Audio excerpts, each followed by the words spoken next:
City India news, महाराष्ट्रातील लोकप्रिय news channel.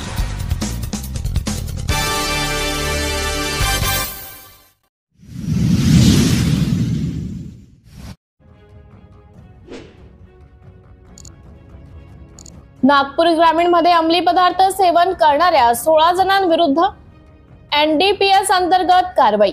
Nagpur ग्रामीण जिल्ह्यात अंमली पदार्थ सेवन करणाऱ्या एकूण 16 जणांविरुद्ध एनडीपीएस कायद्याअंतर्गत कारवाई करत पोलिसांनी 16 वेगवेगळ्या गुन्ह्यांची नोंद केली आहे। ही कारवाई 27 मे रोजी विविध पोलीस स्टेशन अंतर्गत करण्यात आली आहे।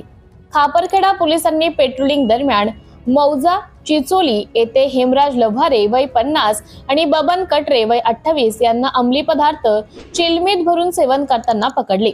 देवलापार पोलिसांनी रणजित मडके वय 35 याला हिवरा बाजार येथील हनुमान मंदिराजवळ, तर बेला पोलिसांनी ऋतुकेश हिंगणेकर वय 24 याला बेला टाउन येथे अटक केली। बोरी पोलिसांनी रेहमान पठाण वय 52 याला MIDC बोरी पोलिसांनी अंकुश बोटरे वय 50 याला, तर उमरेड पोलिसांनी शुभम किरपाणे वय 30 व वेदांत वाघमारे वय 19 या दोघांना अंमली पदार्थ सेवन करताना ताब्यात घेतले। कोही पोलिसांनी अमित मेश्राम वय 35 याला, तर कळमेश्वर पोलिसांनी नवीन पानसे वय 27, विश्राम पहाल वय 18 आणि हरिलाल महातो वय 45 याला तिघांना बस स्टॉप जवळ अंमली पदार्थांसह पकडले।